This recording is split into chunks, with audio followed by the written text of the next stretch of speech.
Okay, so something that pops up over and over again in conversations where people have struggling points, they self sabotage, is the lack of routine, the lack of structure, the lack of having anchors in your day, non negotiables, things that are pretty much becoming autonomous.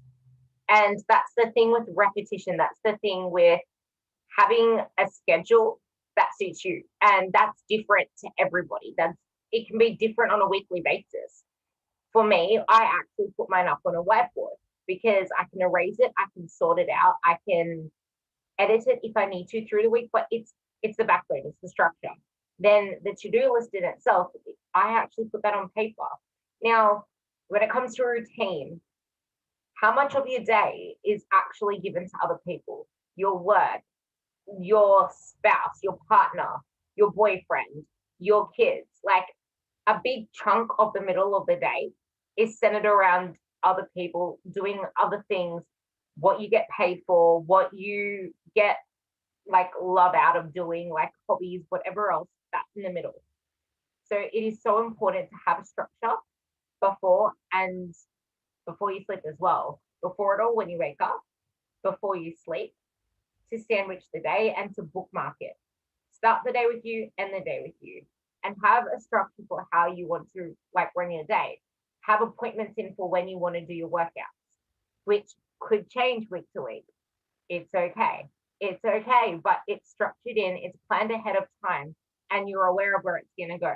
If you're someone that has bloody little people running around, then, or like a job that's on call or whatever else, have a plan B, have a plan A and a plan B, always something, because then you know what your next best option is, and you're not going to be left with that whole paralyzed, like you're paralyzed because you have to make more and more decisions, and there is such thing as decision fatigue.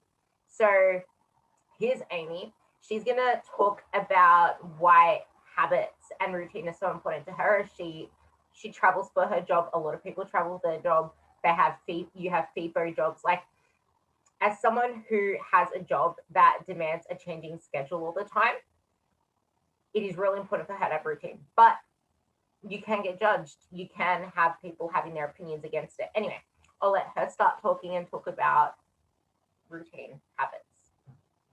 Yeah, cool. Thanks. I think if you don't have routine and habits, you're just leaving everything to chance. And when you want to live like if I say high functioning or high performing lifestyle, in however you define that, if you don't build structures around it, then it's kind of just like shooting in the dark. You don't know where you're going to end up. And so for me, having really strong routines and habits and structures has allowed me to put myself first and do what I want to do in a way that's going to work. So um, I've been a teacher, now I'm a consultant, I travel, but I also work at home. So my weeks and days can look varied, but I do use non-negotiables. My non-negotiables, first and foremost, are around making sure that I move every day, whether that's my gym workout or walking, that I drink enough water, that I have the food that I need, and that I get a good night's sleep. Like they are pretty much my non-negotiables. And then meditation falls into that, as well as some journaling and mindset work. On a normal weekday where I can control those things, my routine is to make sure I get all of that done by 8:30. So that's a good chunk of my daily steps done, my workout done, my journaling and meditation, my food's ready to go. I've liked to have had a decent amount of water. I've had a good night's sleep, because my job is kind of reactive. So whilst I plan and plot things in terms of what work tasks I want to focus on, I can be called into a meeting at last minute, or I might have to drive to a venue and meet someone last minute, or something like I'll need to produce or create something. And so I don't always have control of my day in that time. But if I can lock in those habits before and then at the end of the day, so once it hits 8 o'clock, my partner's quite busy with his work and he trains for triathlon, so he trains way more than me. Once it hits 8 o'clock, the rule is no devices, like nothing, we're completely offline, and then we start to slow our evening down. Now that can be watching trashy TV, absolutely, like where we don't have to think and where we can have a good laugh. And then usually it's like a couple herbal tea, dimming the lights right down. I wear blue light glasses at nighttime to get ready for bed, gratitude practice, and then journaling and sleep. And those are the blockers, like the pillar and post of my day, even when I travel. So when I travel for work, sometimes I can get into a place really late, or I might have an early start, but as best I can, I make sure that I am starting the day with some kind of meditation practice and moving, whatever that looks like. And trying to get to a supermarket to buy some like yogurt or packet of oats or a couple of pieces of fruit or something, so that I'm not leaving my diet to chance. Now, not because it's obsessive, but I think if I don't do these things, I don't function well. And that's what these habits are about for me, and making sure I hit those, not because it used to be, and Ruby will understand this because she's helped me so much with it. It used to be, oh, I don't want to put on weight and I'm so worried about what I'm eating. And it's not that now. It's like, if I don't do these things, and I don't function well, and I don't get the most out of my day, and I make dumb choices. I was just about to say, so from where Amy's come, before she started putting herself first and having a routine, it was very on the spur of the moment and very reactive, even in her lifestyle. Like, her self-care wasn't put first. She wasn't able to put thoughts into being creative. She wasn't able to actually figure out who the hell Amy is. It's like, who's Amy? She didn't know who Amy was. Like, her food was pretty much all over the place. She didn't know what she wanted with her food because it was always focused on her body, not her food. She was always complaining about the training in some way, because her, like, training wasn't a focus in terms of, I need to perform well, I need to, like, push myself to be a better version of myself. It was more, okay, I'm gonna go exercise, not train. I'm gonna go work this off. I'm gonna go burn some more calories. I'm gonna keep this really fast pace. It was very like very group style class, like class type. Versus now, she's actually doing weights progressively and lifting heavy shit, and you can actually tell she's put on significant muscle mass. She's so much leaner. Her waist has come in massively. Did I just say you put on a shitload of muscle mass and your waist came in? Who would have thought? I thought it would make you bulky like a female. No, like, her whole body shape has changed. She was like this. I wouldn't say skinny fat. She was like medium and holding a lot of body fat. Whereas now she's got the body composition of it. And that's the thing, like, you are your habits. You are your priorities. You don't let life dictate what you do. You need to take ownership of your life, because then you take ownership of your body.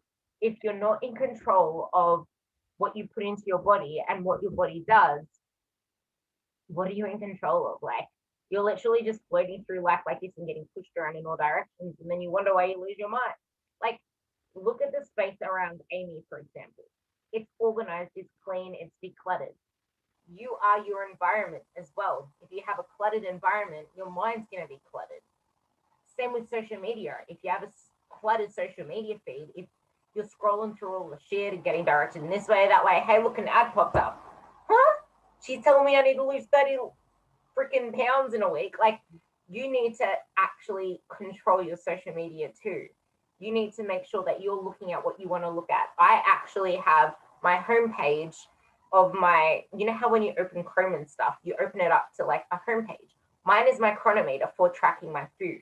My food tracker is the first thing that pops up. The next thing that pops up is my Team Ruby inner circle. So I don't get directed to the Facebook newsfeed. I get directed to the inner circle. So that's the first thing I see in my day, not bullshit that comes up with my feed. And I only follow shit that I want to see anyway. Anyway, as I was saying about her whole transformation, that wasn't just a transformation of body. And I didn't even mention body focus once right now. It's all about her habits, her routine. Everything around her that's made her who she is now has thus reflected in her body. I remember when I got her to get a heart rate tracker.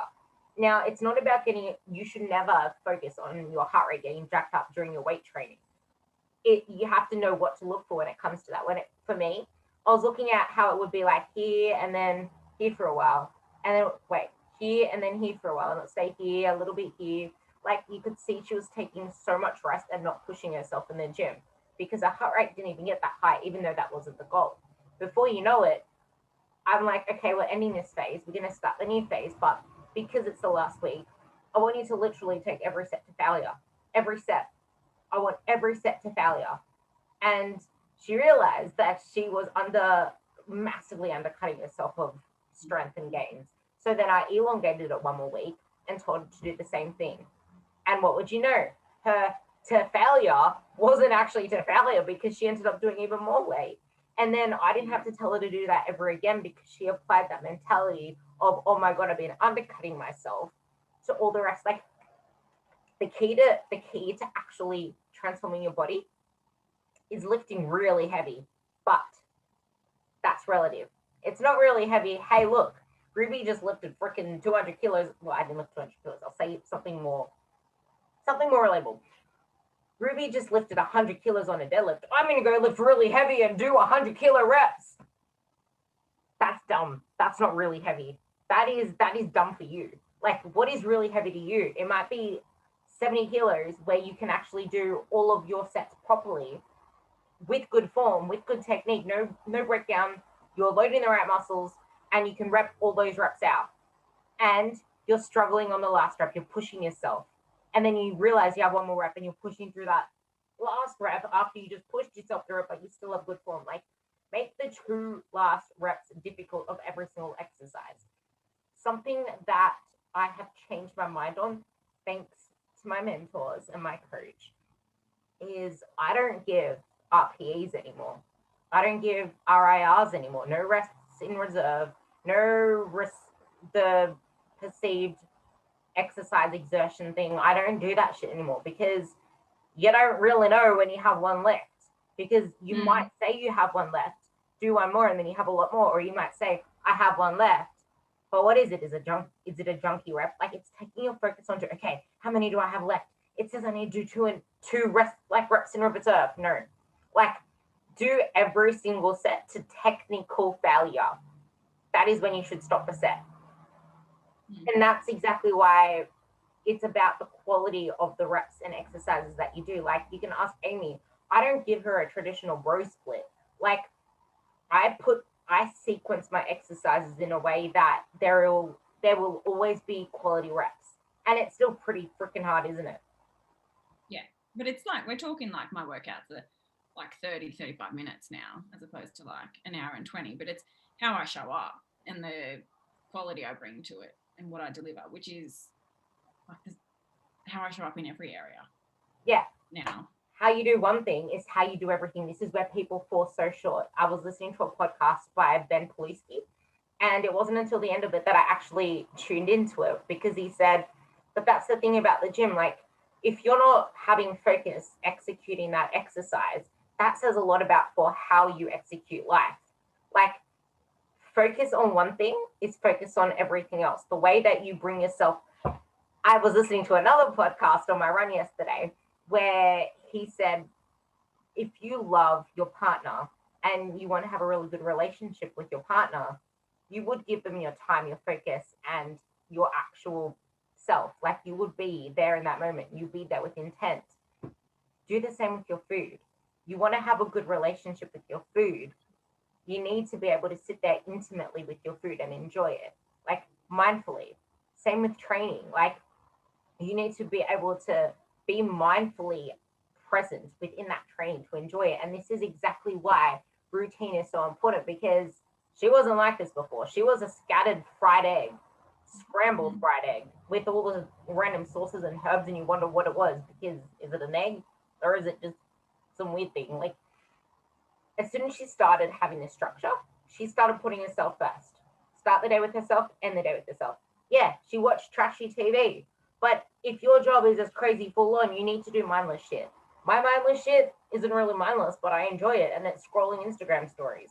That's my TV. I don't like TV. I hate TV. Yeah. It's also like my partner and I do it together, and then we're talking like somewhere between 30 to 60 minutes a day. That's it. It's not.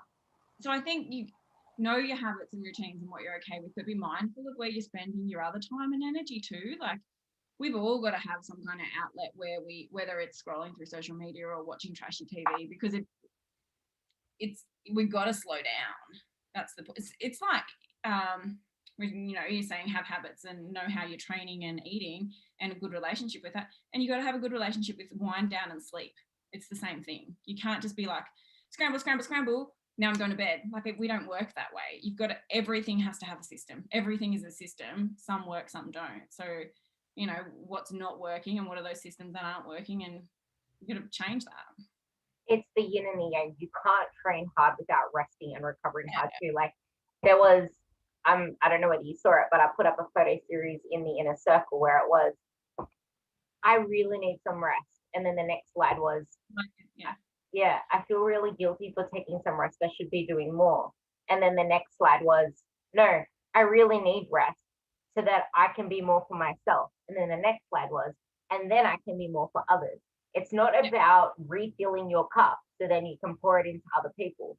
It's about refilling your cup and keeping it so full that it just leaks into everybody else because you're so full of being your best self. And when you are your peak self, like people vibe off you. Vibrations are everything. Energy is everything. There was that study with the water where they were speaking positively to the water and you could actually see it respond. That was freaking insane. Like everything is energy. If you walk into the gym with shit energy, you're gonna perform shit. If you're speaking negative about your food, you're gonna have digestion issues. You're gonna have all of She had the worst digestive issues. She had the worst bloat. Awful. And it was because I was so continuously worried about what I looked like. That's what it was. Every mouthful was like, is this going to make me look bad? It'd be like pumpkin, and that's what I'd be telling myself, like, don't eat too much pumpkin or don't eat too many pieces of baby spinach, which is like absurd. The one thing I think with having routine and structure though is finding that balance of flexibility. Like it's not all perfect, and does like a gram here and there doesn't matter. Whereas I used to weigh everything to the gram, and now I'm like it's a give or take. It's balance, and what I've realized is that the more I stress about it, the more painful it is. Like if I just accept it and I'm like that, whatever, within reason, that's great for me, rather than going, oh shit, that was like 5 grams more protein than I should have had. It goes back to that relationship with food. Like I can tell you all now that I've healed so many food intolerances. It's not funny. Like people used to say what they were intolerant to. I've rid so many people of gluten intolerances and dairy intolerances. People intolerant to certain types of food, like they don't have those intolerances anymore. So many people who were gluten free and lactose sensitive aren't that way anymore. They are able to eat bread. They are able to eat pasta. Like they don't have those issues anymore because it all started in here. That is why you need to actually focus on yourself. This is why you need routine. If you are a scattered mess, your brains will be a scattered mess. Everything starts in the brain. Your brain is connected to your stomach. It's connected to your muscles. So if you're not actually bringing yourself back down to rest, which is where the mindless TV, the mindless talking comes from. Like, it's not, I'm going to binge watch Netflix. It's, no. She has it scheduled into her day. It's a conscious choice. Yeah. It's a real conscious choice to tune out and do mindless stuff. Like, it's a decision. It's a decision I'm making with awareness. It's not, oh my God, I just watched TV for 2 hours. What a waste of time. It's like, I did that and I'm happy with that choice, and that fills whatever need I have, which is about being mindful of all the actions and decisions I make all the time. Like I don't do anything without having thought, or either having thought it through or it's already a habit. Like everything is done with intention. That wasn't the case before, and that's the thing. Structure is what brings you control over your life, and then it's just like how people, this is another thing that you can get judged for, and that's tracking your food and sticking to your food plan, which is what I do religiously. Like I will go out, and if I don't want to eat what they're eating, or I don't want to be a part of what they're eating, I will stick to my containers or what my meal plan or whatever it is that I feel like fitting in, because I'm in control of whether I want to be flexible or inflexible. She is, well, inflexible as in I'm sticking to it, but being flexible around what my meal plan is. Because I know that when I control what I'm consuming, I am just a much better person because it all fits into the person I want to become. Like when I went away on holidays, they were all eating shit food, they were drinking. I didn't do that because I know how I feel when I eat my food. If I Yeah. didn't eat my food, I will be probably having the shits, literally. I would feel shit the Yeah. next day. I would wake up with a food hangover or whatever else it is because I'm not giving my body what it needs. I will probably not be able to perform as well when I go to perform. I will recover like shit and I'll set myself back. I always ask myself, and I ask my clients too when they send me meal photos and they're working on the small habits, how did that make you feel? Or I Mm. had a client that did her first workout ever. She's never worked out in her life. And she was putting herself down because she couldn't do a basic like body weight squat. And I got everything regressed. I'm like, girl, you did so freaking well for what you literally just put yourself into for the first time. You should give yourself a pat on the back. Like you need the positive rewards as well. And that's reminding yourself, how did it make me feel? How did it make me feel? Because then that's your positive reminder that this is why I do what I do. Because Amy can tell you that when she doesn't fill her plate with colored veggies, she comes to Mm. me with digestive and poop issues. Yeah. And And yeah, and like that happens sometimes if I'm on the road and I can't get what I need and I haven't planned properly. I just have to accept that that's what's happened. But I'm like, but I own that because I didn't plan properly. yeah, That's on me. she doesn't complain about it anymore like she used to when she used to obsess over it. And then it would Yeah. linger on, and then probably affect her menstrual cycle because she's so stressed out.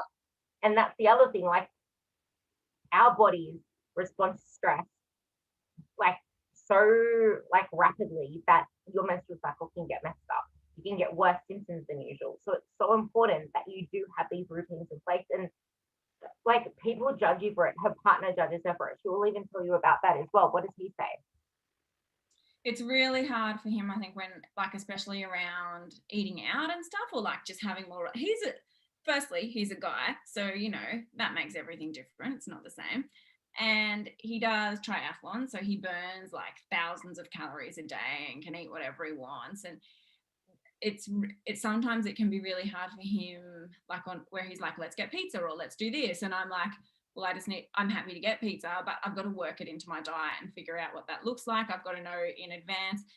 um and I'm okay with that now, but it's not just throw it all away and forget it. So I used to kind of have this all or nothing mentality, which I guess was good for him, but now I'm like, we need to make this work together. And so sometimes that can be really hard for him to understand because it doesn't impact or affect him, but it's not as not as real. It just annoys him because it's not his world. I think like it's not how He he can't lives, so he relate doesn't to quite. it.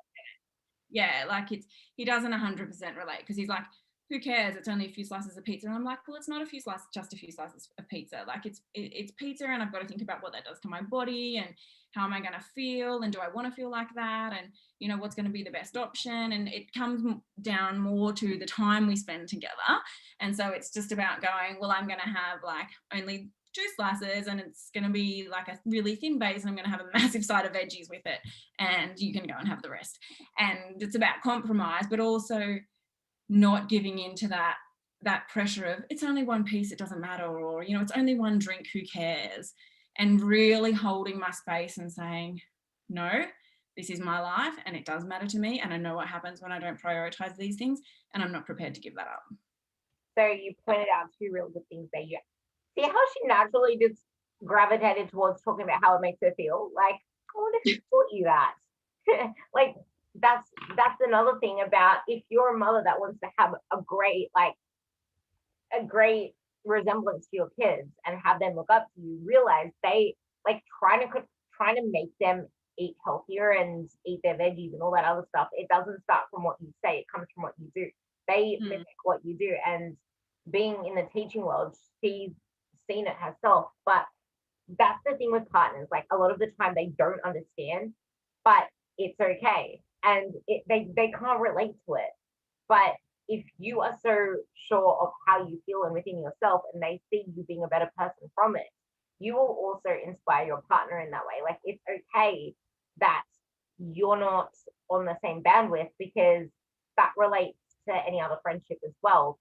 It's about quality time. And if everything around you revolves around food, what do you think is going to become of you? Like people that are so obsessed with food, either have some type of disordered eating, a bad relationship with food, or they're on the opposite spectrum where they have a lot of body fat to lose because everything about them is about food. So that's where, again, the structure comes in. And back to what I was saying about being in control of what I like, my actual meals, what, like the way that I stick to my meal plan is I feel free being disciplined with my food, because if I want to factor in that pancake, that cake, that ice cream, whatever it is, that cereal, whatever it is that I want to factor in, I'm free to do that because I can factor it in. She wants to fit in the pizza. She fits in pizza with a massive side of veggies. Why? Not only because of the health that it comes with it, not only because of the nutrients, but because it fills her up. It satisfies her. And if she doesn't do that, she'll have poop issues. She'll be hungry and want another slice of pizza and probably the side of garlic bread. Like, everything comes with a sacrifice. Do you want a slice of pizza that's like 300, 400 calories? Or do you want a massive meal? I want the pizza. Okay, cool. So have the pizza and add in a shitload more veggies and salads and stuff so that you can actually have the quality from that meal plus still be full, so that you're not going to be like, oh, that was only a slice of pizza. I want more. You're still going to feel satisfied and you still have that pizza. Like, don't restrict yourself from shit because it's just going to make you crave it more. But just know that everything comes with sacrifice. Yeah. And I think that's having structure and flexibility together. Like, you've got to have that structure and that routine and know what it is. But if you're going to be flexible with it, you got to know the sacrifices you're making and how far you're willing to stretch that. And is it hunger? Is it volume? Is it time with other people? Like, does it push on your sense of feeling like you're fitting in? You know, we feel that pressure in society, or when we're with friends or partners, to do what they do because otherwise they won't like me. I mean, and that just isn't true. But being confident enough to say, nah, this is what I'm doing. That's actually a big thing with a lot of people. They aren't confident enough to say no. People aren't confident within their own choices, that they get pushed around by things. And a lot of the people that have trouble losing weight are people pleasers. Like, yeah. A lot of the people are people pleasers, and they're usually the hardest ones to work through. So they will continue to have their issues, and they will continue to jump onto people's coaching programs and then fall off again, because their life isn't dictated by them, it's dictated by other people. And the issue isn't having to see a coach, it's having to see a therapist, someone to help them through those issues and those bottlenecks and struggle points, so that they are happy with who they are and don't have to please other people, because it's always going to be their weakest link, and you are as strong as your weakest link. And that's the flexibility again. Like I was saying to another girl, that you can't, how are people supposed to respect your boundaries if you don't even know what they are? And that's something that I've been working on even more now. I've just set more boundaries for myself because I want it and I need it. Why? Here's the why. It's not just, oh, it's there. I'll stick to it. I feel like it. It's no, it has a purpose, because my purpose is my clients.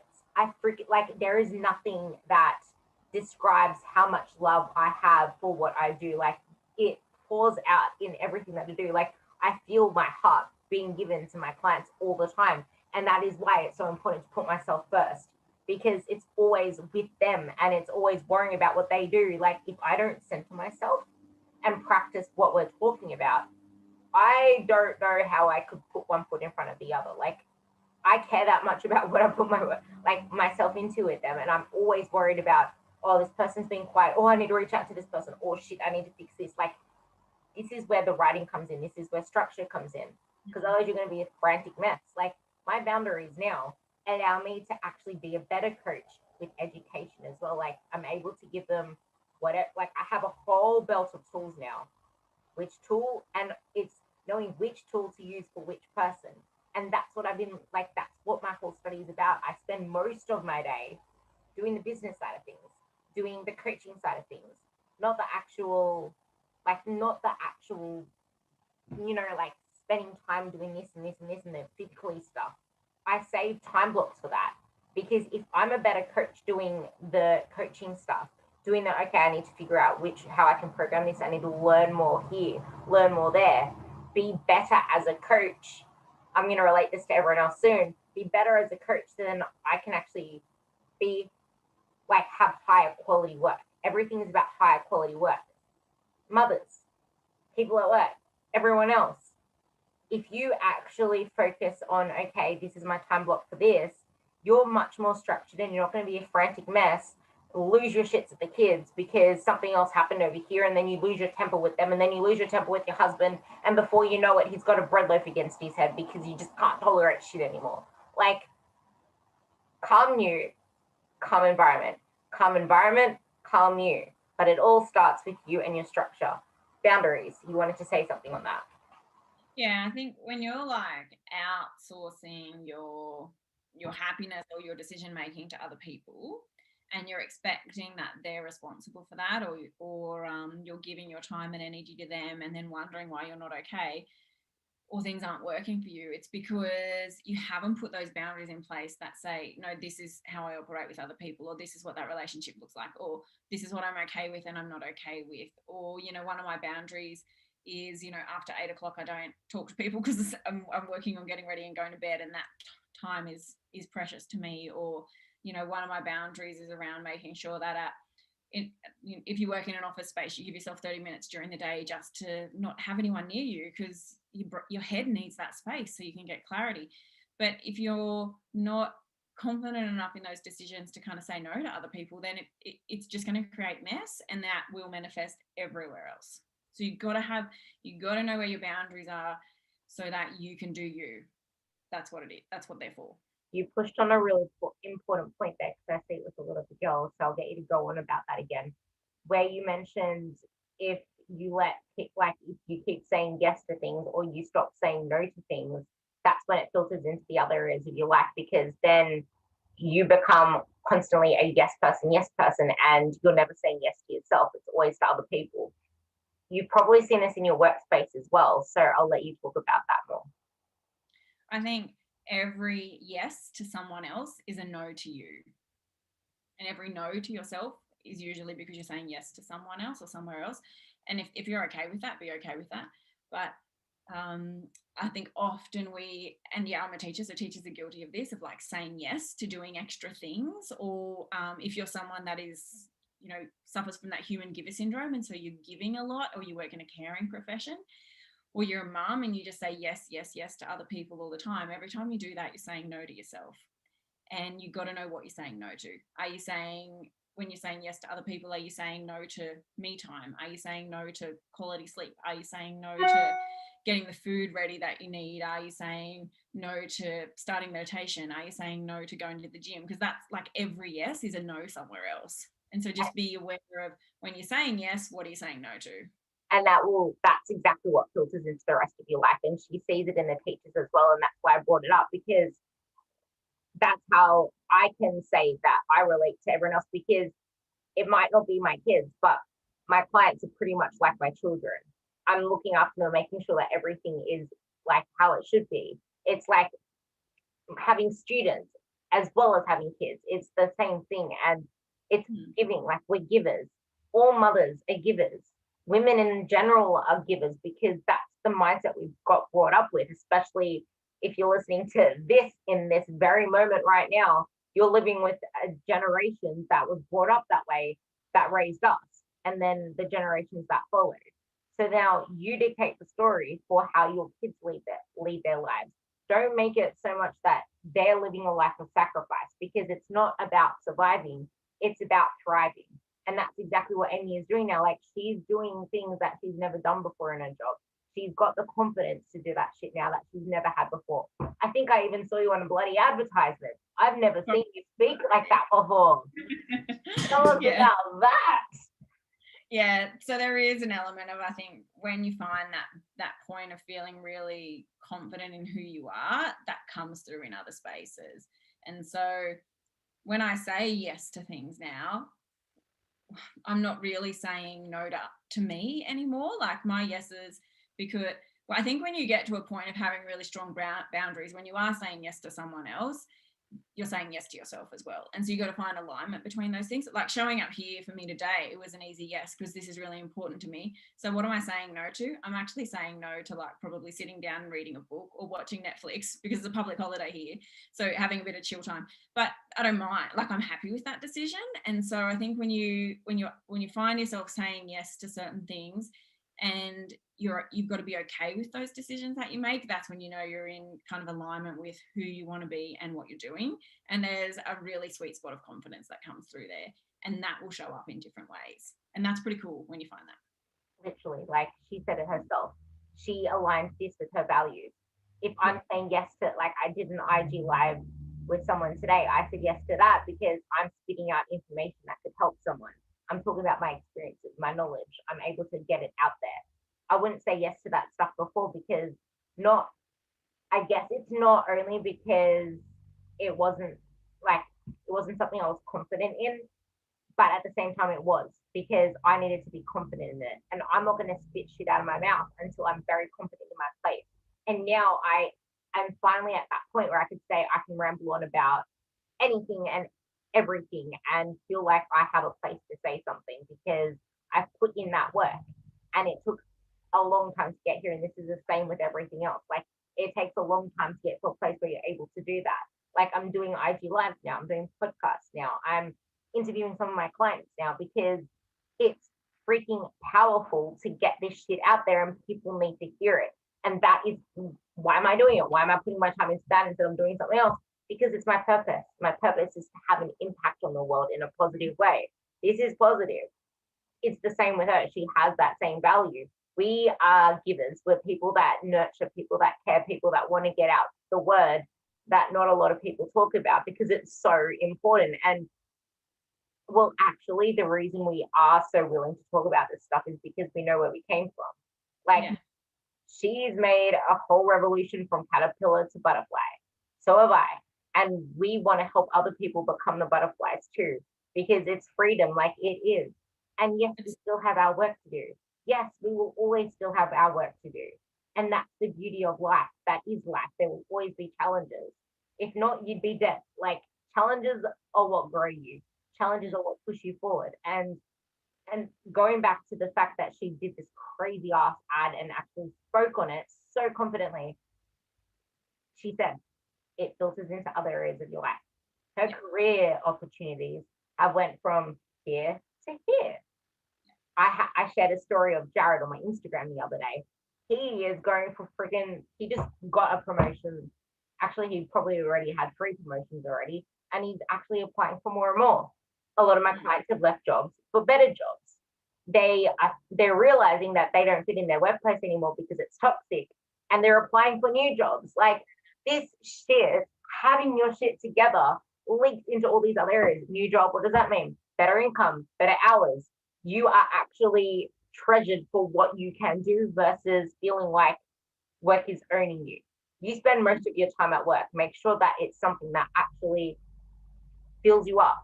Yeah, shit is always going to bring you down. That is okay. Like, don't say, it's not all rainbows and sunshine. I need to leave this job. It's not rainbows and sunshines. I'm not happy here. If you keep going through that same mindset with every single job that you find, issue is not the job, it's with you. You need to be confident within yourself. You need to work on your mindset and go back to what we just spoke about. You need to realize, for people who change, like, who go from diet to diet to diet, it's the same thing. It's not easy. I'm changing. It's not, like, life is not easy, right? It's hard work. When I talk about well-being and improving well-being and mindset, it's bloody hard work. That's what it is. It's not easy. And so if you feel like this is painful, or if you're struggling with it, or if you're trying to set up a routine or a habit and then it falls apart and you got to start again, you're doing it right. Yeah, exactly. Like, if it's hard, you're on the right path. It's supposed to be. What are growing pains? Like, you'd still be freaking this short if you didn't have growing pains to get taller. Like, you need to go through that to grow. And like she said, because she brought up a good point about the diet. That was her yo-yoing. It wasn't the diet that was wrong. It was her mindset. She was the problem, not the diet. Because diets work, but because there's something wrong in here, you picked things that aren't sustainable because this isn't sustainable. She just wanted Oh my Quick God, this fix. is going to make me fat. She wanted the quick fix. Everybody wants a quick fix until you actually are patient with yourself to go through the slow process, to let go of everything. You have to unlearn everything that you knew to become the person you want to be. You have to let go of everything you were to become the person you want to be. Like there was someone saying in the group today, how long can I keep a protein shake shaken without it shook, shaken, that thing, without it going off and like just shake it, leave it in the fridge, you can have it later. Oh, really? My old coach didn't say that. And then someone made a joke. Oh, what about the 1 hour window? What about the 30-minute window? I have to have it straight after my workout. And then a couple of other people chimed in saying, yep, I got that told that too. Like their shit, like, okay, she looks really fit. I'm gonna listen to what she says. Like Chinese whispers is a thing. And the wrong shit does go out. Like it's not, it's when you're looking for that quick fix and when you're not looking for sustainability and actually realizing, I think I need to actually become more confident in what I'm doing. I need to make sure that I have some structure here. I need to start looking within and seeing what is it that I actually want to do. Do I want to feel like shit every single day? No, I want energy to perform. Maybe something needs to change. Maybe you should actually start fueling yourself for that and letting go of the whole restrictive mentality, because it is a thing to fear food. And that was my post today. Like you can fear food. And if you're wondering why your digestion is a mess, it's because you're not having a relationship with food and your body knows it. Like your body is smart. Yeah, absolutely. And you you mentally have a relationship with everything you do, whether you're aware of it or not. And that's why if something isn't working for you, it's probably not, I mean, it's twofold. It's what you're doing about it, and then how you think about it as well. So they both go together. Yeah.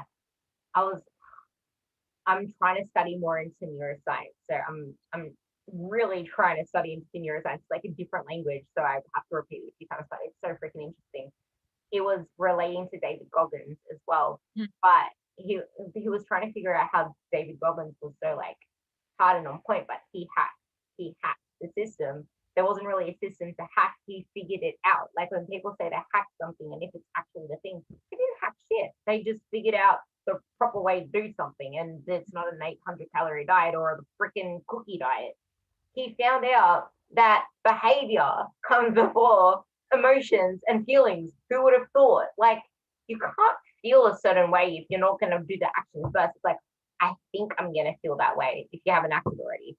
Like, actually think about it logically. How can you feel a certain way if you haven't done the behavior yet? How can you feel motivated if you haven't freaking done the work yet? Like, do the work. Then you'll feel motivated. Then you'll feel good about yourself. You think I want to put myself through the freaking torture my coach gives me? Like, he's sadistic. I'm telling you. He just gave me 7 kilometer, like 7 lots of 1 kilometer sprints with only a 2-minute rest in between them. A 1 kilometer sprint, which isn't even a sprint, with hardly any time to freaking breathe. And then I have to repeat that 7 times. Like, who does that shit? Like, shit is meant to be uncomfortable. You are meant to feel uncomfortable doing shit. Like, you need to have a certain drive for that. I feel amazing, not during it, but I feel amazing after it. When I finish it, it's like, holy shit, I just did that. Like, I just pushed myself through every moment of wanting to quit, because I've developed now the identity that I'm not a quitter. And I didn't get there overnight. I remember when I was starting out that I would do laps around, there's a roundabout near my old gym that I used to go. I used to do laps around it, contemplating whether I should go that way to the gym or come back this way to go home. That way to the gym or this way to come back home. Like, I've been there. I've sat in the car for hours before I walked into a gym. I remember a few times I drove to the gym, cried, came back home, cried more because I just gave up for myself, which is something that I do, and then I felt like shit for the rest of the day. And I've done that a couple of times actually. I remember a few times I actually whined about it. I saw it on a status about me having my workout and being so itchy in bed because I came back to bed instead of going to the gym. I'm like, well, great, that was always a pre-workout. But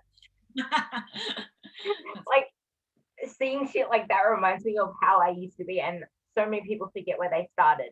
But I remember because I was someone that always quitted, and then I kept developing quit, and then I kept developing the identity of someone who doesn't quit, someone who pushes through.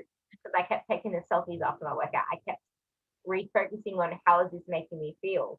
Who is this person that I'm becoming stronger, pushing through the pain points. And that relates to so many other aspects of life. You push through pain points, you figure out more strategies, you become more strategic. That's the way the brain works. You have to act yourself into feeling, into the emotions. And then that's what forms your perceptions.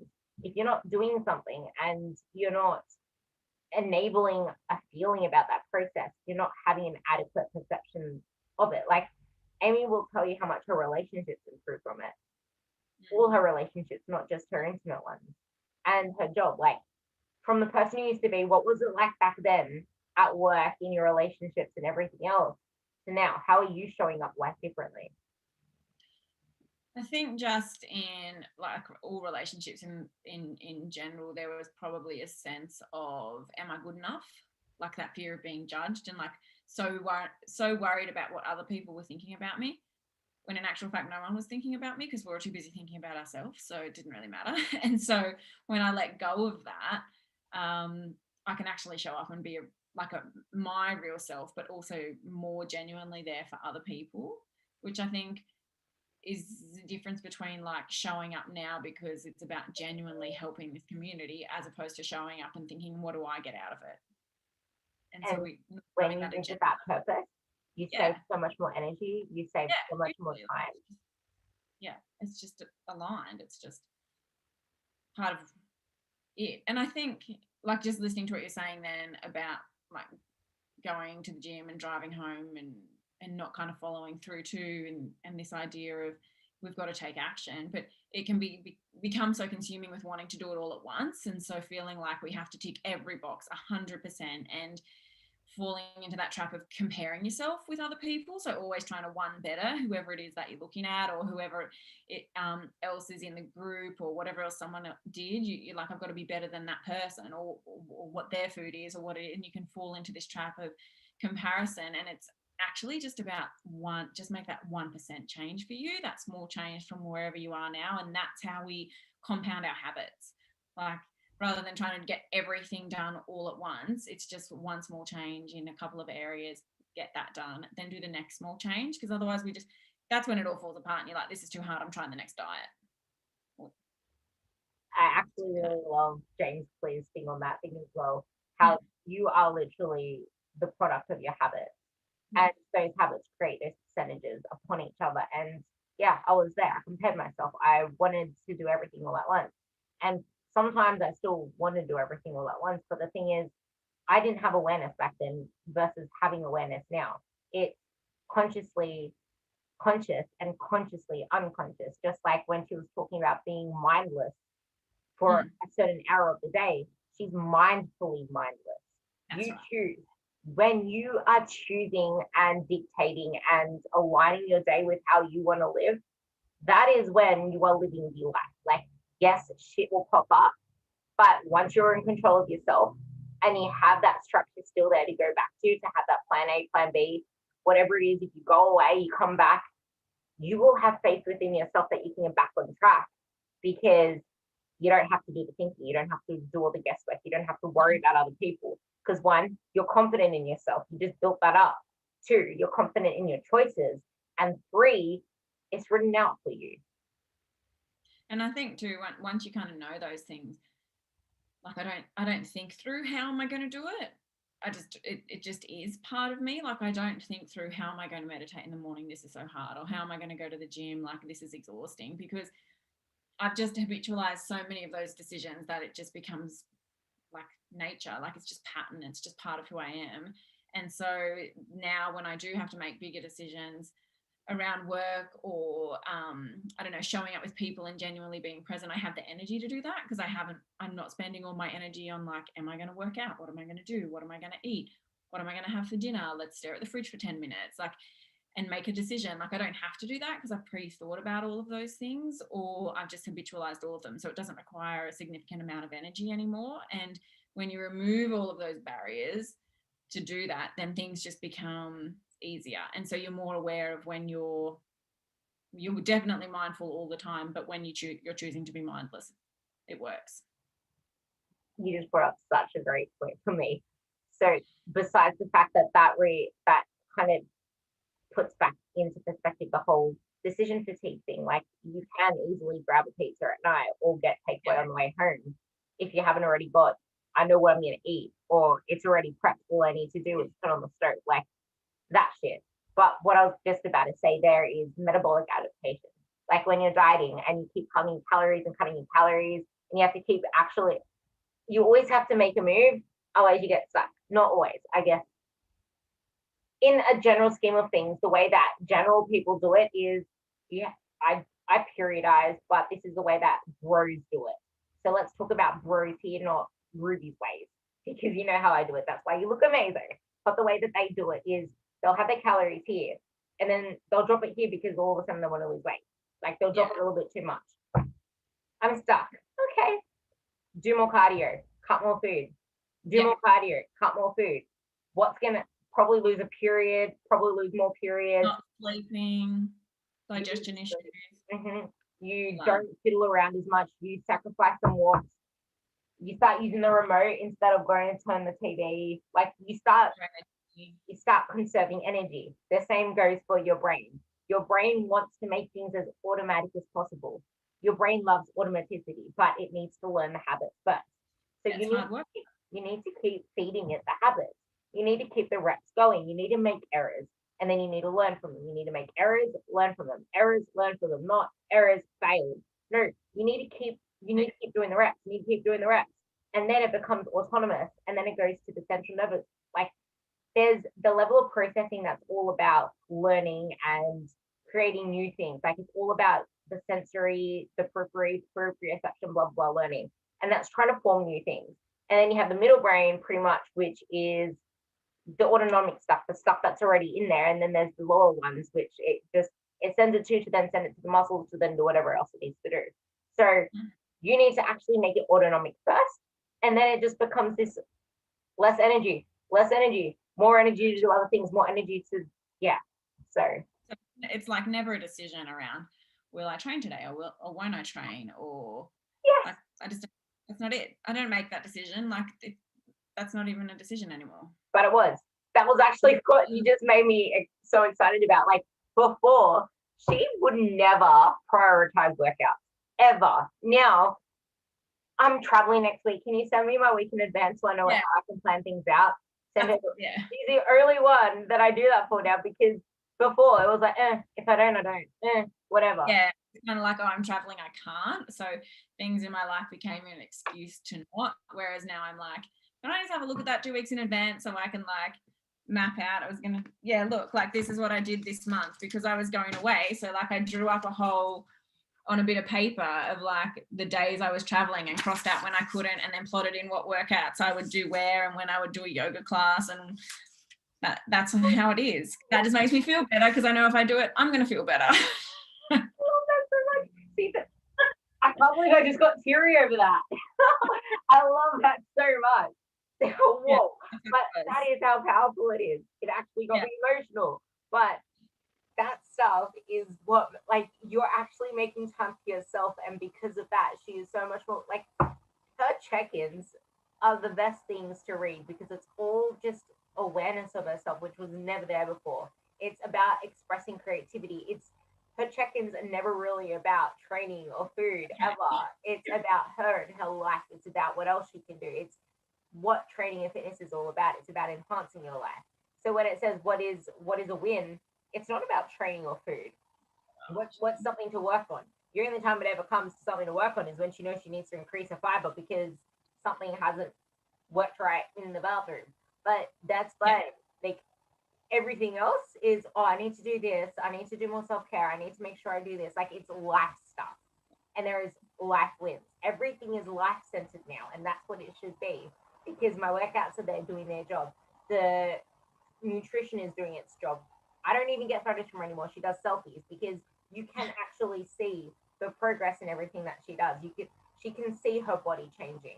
She can feel her body changing. She's getting stronger. Like the comments that she leaves on her workouts, I think it is this week. She's just like, I need to put this up. And then I saw that about 3 workouts in a row. She's realizing that she can go up in weight. And I read all the comments. And I love them.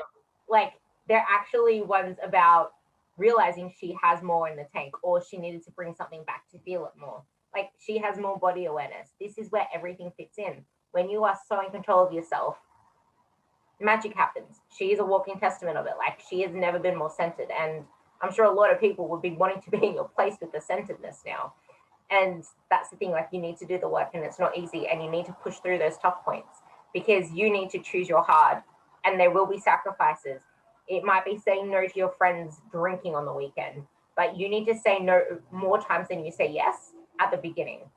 You can't afford to say yes a lot at the beginning, because you still need to learn these patternings. You can't give yourself a buffet, because then you'll eat it all. You need to pick and choose exactly what it is you want to put onto your plate. No buffets, just that one meal, nothing else. Focus on it, get that shit done, and then you can start adding more complexity. That's with everything. Yeah. Is there any concluding sayings or things or learning points or anything else that you want to bring from your work or your personal experience? I think, like, with what we talked about a lot, is really just knowing that what works for you might be what works for someone else. So don't try and adopt someone else's habit or system or routine, because it's got to work for your life. And know that it might take a few times to try and set it up, but use the group for accountability. Like, accountability, if you're not someone who's naturally disciplined or it's brand new for you, use the group for accountability, because that's what it's there for. That's what, Ruby set up and has designed, and that's really important. But know that it's about building new neural pathways in your brain, and it's going to be hard, and sometimes it won't work, and that's okay. And the more systemized you get about it, the less energy it takes, and then that's when you start to feel centered and grounded. And when that happens, that's when you notice it ripple out into all areas of life. But it's hard work. Like, it's not easy, but it's so rewarding when you do it. So be patient and kind to yourself, and I think accept wherever you are and allow yourself just to do the next one thing, not everything. And like, do the best next thing that you can do that's probably going to add the most value to the most areas. Get that bit done. When it doesn't require as much energy, do the next thing. And that's all we can do, right? That's the key part, when it doesn't require as much energy. Yeah. Because too many people are not waiting long enough. When it doesn't take too much energy to do that one thing, then you can look at the rest. Stop rushing the process. Stop rushing the process. Like, you've got to go through this. Like, I know it sounds like how I live my life now is great, but it's been years in the making.